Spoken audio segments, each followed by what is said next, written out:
Hello and welcome to the inaugural edition of Positronic Hypersonic. That's right, this is my inaugural video, so if you are watching this in late 2020, you are getting in on the ground floor of something that I hope is going to be very cool. My name is Barry P. Cook, and before we get started, I'm going to tell you a little bit about my pedigree, as it were, my pop culture creds. Let's see, I don't want to tell you exactly how old I am, but I was here for the moon landing, just about. The first one. That'll give you an idea. And I've been a sci-fi fan, fantasy fan, comic book fan, since I can remember, since I was a kid. I used to watch Star Trek reruns in the 70s on UHF television. And so I'm into all that stuff, video games, Buffy, X-Files, DC, Marvel, Doctor Who, all that stuff. And in the early 90s, I started a cable access show in my home state of Rhode Island, which was pretty popular. And from doing that show, I got to interview a lot of the actors from Star Trek, because it was strictly about Star Trek back then. And had a lot of those guys on the show by going to different conventions and getting them on. And I did that show for a good 10 years. And it was a great experience. I moved on from there to a show called Voices in Your Head, which was more of a pop culture show mixed with a little current events and, world events. And that ran for a number of years. But the public access model was dying out. And I've noticed that today, if you want to have a conversation with an audience about pop culture and all the, fun things we all care about, YouTube is the place to do it. There's a lot of great content creators out there that have inspired me. Gary over at Nerdrotic, Doomcock, Mecca Random 42, the guys at Midnight's Edge. So in the tradition of that, I thought I would join the chorus by creating my own channel, hence Positronic Hypersonic. And it may seem from time to time like I do kind of things that they do or do things like they do them, and that's because those are the guys I watch. Those are the people I watch. Those are the people I learn from. And those are the folks that I aspire to be as good as, at this. So, again, first video on the channel. The lighting's probably not going to be the best, and the sound may be wonky, but we'll get there. So, what do we want to talk about? Well, there's a lot of stuff going on, but I don't want to make my first video overly long, so let's talk about a couple of things briefly. Star Trek is kind of in the spotlight now. They just had their Star Trek Day, which of course was not without its controversies, but we won't get into that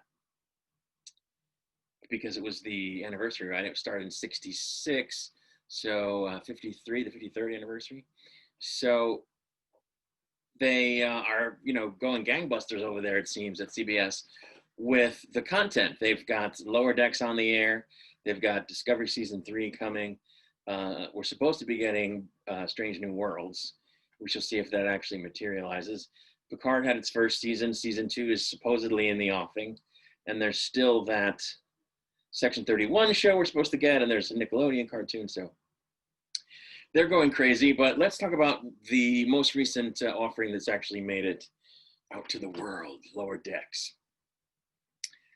I had a lot of problems with this cartoon in the first couple of episodes. It's since grown on me, and that's not because I've decided that I liked the crazy crap they were doing in the beginning. It's because they're doing less of that as the episodes go on. And what I mean is, in the beginning, the characters from the new ensigns, the brand new officers, the ensigns, all the way up to the captain were acting like lunatics, like people who, didn't realize they were in like a military organization with a hierarchy.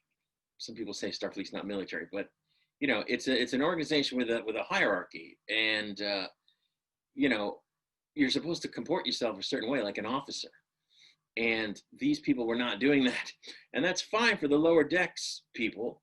You know, the people who actually are so low ranked that they make up the lower decks, the ensigns. But not for the captain, not for the second in command, not for the security chief. Yet they were doing the same kinds of crazy, irreverent things that the ensigns were doing in the first couple episodes, and they're still doing them, but it's not as pervasive as it was in the first couple of episodes. And what I mean is like talking back to officers, not following orders, being out of uniform, not following protocol in general. Just the captain at one point throws a tantrum, throws a pad at the main viewer. This would not happen in Starfleet. These people would not be in Starfleet for very long. And again, I know the concept is it's the lower decks, right? It's not supposed to be the best of the best. But my understanding was that the lower decks referred to just a portion of the crew, the portion of the crew at the bottom of the rank roster. I didn't understand that this was going to be a show where the whole ship was like a low rate ship that's always conking out or whatever with a, you know, team of people at the top of the crew who are also like misfits and not suited for Starfleet. I didn't think we were going to see that. I thought we were only going to see that behavior and those characteristics among the lower deck crew members. But they've pretty much given everybody that behavior set. And I didn't like it. It was so bad in the first 3 episodes that I just couldn't see how this was going to go on. And I don't know still how I'm supposed to accept that this fits in with the regular continuity, where these things don't happen on Starfleet ships. Now, no one has said that it is in the regular continuity, to my knowledge specifically, but they haven't said that it isn't. So the assumption has to be that it is. And that's a little hard for me to take. People keep saying, oh, just watch it for what it is, it's a cartoon. That would be easier to do if I knew for sure that it was outside of the regular continuity, that we weren't supposed to believe that these people are serving in the same fleet as, you know, the crew of the Enterprise D, or the crew of the Enterprise A, for that matter, or the crew of the Voyager, or the crew on DS9. But for the moment, we have to assume that they do, and that kind of bugs me. Although, as I said, in the latter couple of episodes, they haven't been doing as much of that crap as they did in the first 3 episodes, so it's growing on me. I don't like the speed at which they make references. The references are just constant. And, you know, you want Easter eggs, you want references, but when you do it that often, it takes the special away from it, you know, and it comes off as a gimmick. It comes off as a crutch, really, that, you know, they can't seem to make an episode without constantly doing. And I think that's a quality issue. So we'll have to see how it goes. It's only 6 episodes in.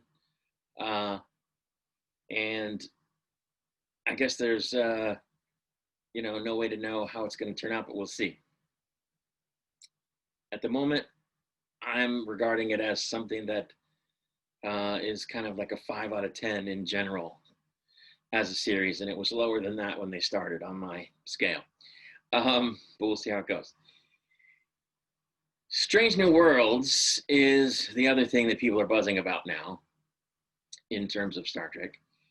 And, you know, I'm of 2 minds on the subject, as Two-Face might say. Two-Face might say in the Batman comic book. Because I thought that Anson Mount was great as Captain Pike on Discovery Season 2. I very much like Rebecca Romijn as number 1. I think the number 1 character is a fascinating character that we never really saw anything from other than in, you know, the Cage, and then the parts of the Cage that were in the Menageries Part 1 and 2, the Menagerie Parts 1 and 2. And so I want to see those characters explored more, because we didn't get much of Captain Pike either, even though he sort of was the focus of the Cage. and the Menagerie. So on the one hand, looking forward to that, especially given the great performances by the actors. The drawback, of course, and one reason I didn't want them to make this series is because of the potential for stepping on the continuity. You know, they did a really bad job of keeping up with the continuity during Discovery seasons 1 and 2, which of course is partly why they've sent the show 900 years in the future. And I don't expect that they're going to be doing a better job of keeping up with the continuity when they make Strange New Worlds. And although we don't know very much about that period because it's never been depicted before in a series or in a film, we do know what Spock was like after that period. We know, what events have occurred in his life after that period. So if they start depicting some of the things that happened to him later in life as having happened to him during this period, that'll be a continuity error. If they start depicting the character in ways that just don't mesh with the person he later became, that seem like a leap, in terms of narrative, that's going to bother me. The other opportunity that they have to step on the continuity is with the Enterprise, and they've already done that because in its appearance on Discovery, we learned that the Enterprise supposedly did have holocommunications at some point, only to have them taken out because they didn't work well with the rest of the ship's systems. And they only had to do that because the fans complained. I don't think it was their intention to set themselves up to have to backtrack on something later. I think they had to come out and say that the systems weren't aboard Enterprise, even though they were on the other ships, because it didn't mesh with their systems. Otherwise, the question would have to be asked, why do they have that? Or why didn't they have it, rather, during the original series? So they already kind of stepped in it there. Maybe they didn't, though. Maybe they realized going in that since they put holocommunications on the other ships, they had to come up with some reason to explain why they didn't later show up on Enterprise. But okay, let me rephrase. They already screwed up with regard to holocommunications by including them on ships in the era, okay? And not specifically Enterprise. And then they had to backtrack. So I think we're going to see more of that. I think they're going to show the Enterprise doing things that it never did later, or that it only did later. And that's going to drive me crazy. Never mind the fact that the bridge looks nothing like it should look. And to me, if you're going to do it right or don't do it. On Deep Space Nine, they made the Constitution-class bridge look correct. On Enterprise, they made the Constitution-class bridge look correct. On Next Generation, they made the Constitution-class bridge look correct. So if you're going to do it right or don't do it. And, we only saw the bridge in a couple of episodes, so you can almost like, oh, la, la, la, I'm not seeing this, and forget about it. But if they're going to use that same bridge for an entire series, and it's supposed to fit in the continuity, it's just, you have to, oh. They want you to pretend it always looked that way. I'm sorry, I don't want to do that. So I'm excited on the one hand to see this show. I like the depiction of the characters. I like the, number one and Pike. I like the performances by the actors. I'm worried about the rest of it, not to mention the uniforms, which again, we only saw them once or twice in Discovery, and they're not correct for the period, and you just kind of go, nope, not seeing that. But you can't do that for an entire series. So it's going to be interesting to see what happens, because they seem hell-bent on making this show. So I'm going to give it a watch when it comes out. But I'm dubious, friends. I'm dubious. I'm very dubious. But I don't think there's anything else to talk about right now, because that's pretty much what's going on in the world of Star Trek, Strange New Worlds. Tell me what you think in the comments. You can also email me. I have an email that I'll put up on the screen somewhere over here, like this. It'll be down there. I'm on the Facebook under Barry P. Cook. I'll also throw up my Twitter handle. You can tweet at me. But yeah, that's about it for the inaugural video. I'm sorry if it seems a little short. Again, I didn't want to say too much and drag the video on for an inaugural, conversation. So I hope you enjoyed what I had to say, and we'll see you next time when there's something else to talk about. Until then, my friends, peace and long life.